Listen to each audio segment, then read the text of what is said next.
வாழ்க்கையில உயர்வோம், இதை அச்சீவ் பண்ணுவோம் அப்படின்ற நம்பிக்கை நமக்கு இருக்கணும். முதல்ல அது ஒவ்வொருத்தருக்கும் இருக்கணும். இளைஞர்களுக்கு அந்த நம்பிக்கை தான் நம்மளை உழைக்கிறதுக்கு தூண்டும். அதனால ஏன்னா இப்போ அவர் செய்து காட்டியிருக்கார், நான் தான் சிஎம்ஆ வருவேன் அப்படின்னு 2 வருஷத்துக்கு முன்னாடி அவர் இந்த பயணத்தை ஆரம்பிச்சார்.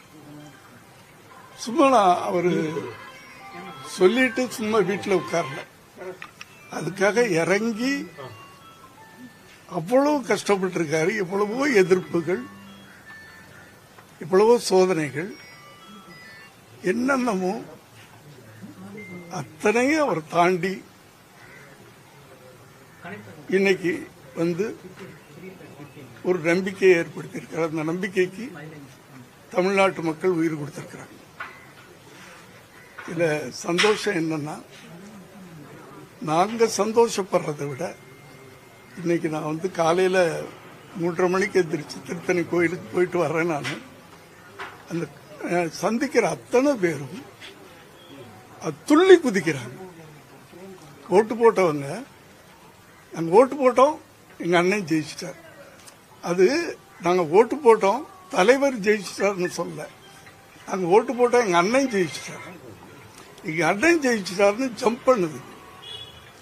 அந்த உறவை அவர் அந்த மக்கள்கிட்ட நான் உங்களுக்கு தலைவனா வர்றேன் அப்படின்னு சொல்லாம, நான் உங்களுக்கு ஒரு தொண்டனா வர்றேன், நான் உங்களுக்கு ஒரு சொந்தமா வர்றேன், உங்க பிரச்சனைகளை நான் தீர்த்து வைக்கிறேன், தமிழ்நாட்டுக்கு ஏதோ நான் பண்ணணும்னு ஆசைப்படுறேன்,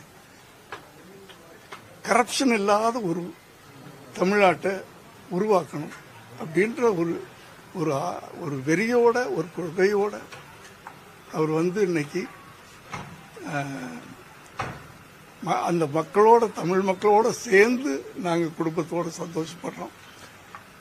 இன்னைக்கு இதைத்தான் அவங்ககிட்ட நான் ஷேர் பண்ண முடியும். மற்றபடி 100 தொகுதிகளுக்கு மேல் மெஜாரிட்டி வரும் அப்படின்னு எதிர்பார்த்தீங்களா? ஆரம்பத்திலே எதிர்பார்த்தீங்களா? நான் 125 தொகுதி எதிர்பார்த்தேன். விஜய் அவர்களுக்கு நீங்க என்ன சொல்ல விரும்புறீங்க சார்? விஜய் அவர்களுக்கு நான் எதுவுமே சொல்லி அவர் செய்யற இதுல இல்லப்பா. திரைத்துறை நீங்க தான் அறிமுகப்படுத்தினீங்க. அந்த அறிமுகப்படுத்தின ஒரு இயக்குனரா எப்படி இதை கொண்டாடிட்டீங்க?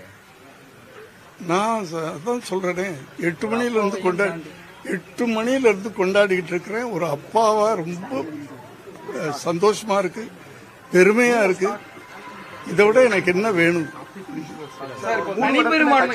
தமிழ்நாட்டில் ஒரு பெரிய ஒரு மாற்றத்தை ஏற்படுத்திருக்காரு. இந்த டைம்ல உங்க மனநிலை எப்படி சார்? அதுதாங்க, இது சாதாரண விக்டரி இல்ல, இது சாதாரண வெற்றி இல்ல. ஒரு இப்போ திமுக எடுத்துக்கிட்டீங்கன்னா மோர் தென் 20 கூட்டணிக்கு மேல, இவங்களை எடுத்துக்கிட்டீங்கன்னா ஒரு 7-8 கூட்டணிக்கு. இவர் தனியா நின்று, அதுவே ஒரு தைரியம் தான். நான் எந்த ஒரு ஊழல்வாதிகளோடையும் கூட்டணிக்கு போக மாட்டேன், நான் தனியா நின்று மக்கள் என்ன தனியா செலக்ட் பண்ணி அப்படி வந்தா தான் மக்களுக்கு ஏதாவது நல்லது பண்ண முடியும் அப்படின்னு நின்று அந்த தைரியமே பெரிய விஷயம். மெஜாரிட்டி வரல, மெஜாரிட்டி நம்பர்ஸ் கிடைக்கல. இப்ப டைம் என்ன?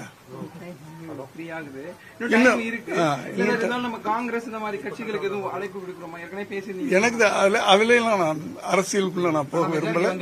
நீங்க என்ன சொன்னீங்கன்னா, ஃபாதரா ஒரு தகப்பனா என்ன ஃபீல் பண்றீங்கன்னு கேட்டா அதுக்கு பதில் சொல்லிட்டு இருக்கேன். நீங்க அவங்களோட சேருவாங்களா அது எனக்கு தெரியாது. அது யார் எடுக்க வேண்டிய முடிவு? அவர் எனக்கு தலைவர், அவர் தான், நான் தொண்டன் தான். மகனா நடிகரா பாத்திருக்கீங்க, இப்போ சிஎம் ஆக போறதா சொல்லி இருக்கு, அந்த ஒரு சிச்சுவேஷன் இருக்கு. எப்படி சார் இருக்கு? அதாங்க, இதை விட என்ன எனக்கு பெருமை வேணும், சந்தோஷம் வேணும்ன்றேன். சார், இப்போ உங்ககிட்ட ஆசி வாங்க வரதா ஒரு தகவல், நீங்க என்ன சொல்லி அனுப்ப போறீங்க சார்? நான் ஆசி கொடுத்து அனுப்புறேன், ஆசீர்வாதம் கொடுத்து அனுப்புறேன். இல்ல, என்ன ஒரு அறிவுரை சொல்றீங்க ஒரு தந்தையா? ஐயோ, நான் திருப்பி அறிவுரை சொல்ற அளவுக்கு அவருக்கு வேணா 50 வயசு மேல ஆயிடுச்சு, 51 வயசு ஆயிடுச்சு இல்லையா? அவர் எல்லாத்தையும் டிசைட் பண்ணக்கூடிய தகுதி வந்துருச்சு, அந்த திறமை இருக்குது.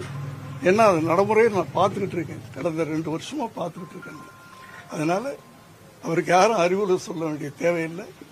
அவரே எல்லாம் நல்ல முடிவெடுப்பார். ஐயா ஐயா உங்க மனைவி என்ன நிலையில இருக்காங்க? அவங்க எந்த அளவுக்கு உணர்ச்சி ஆனந்த அவங்க என்னை விட சந்தோஷமா இருக்காங்க. ஏன்னா நான் அவங்க விஜய்க்கு ரசிகை இல்லை இல்லையா, அந்த அளவுக்கு அவங்க சந்தோஷமா இருக்காங்க. திரைத்துறைக்கு கிடைத்த மீண்டும் ஒரு திரைத்துறைக்கு கிடைத்த ஒரு பெரிய வெற்றி நம்ம இதை எடுத்துக்கலாம். தமிழ்நாடு கிடைத்த வெற்றி. நன்றி.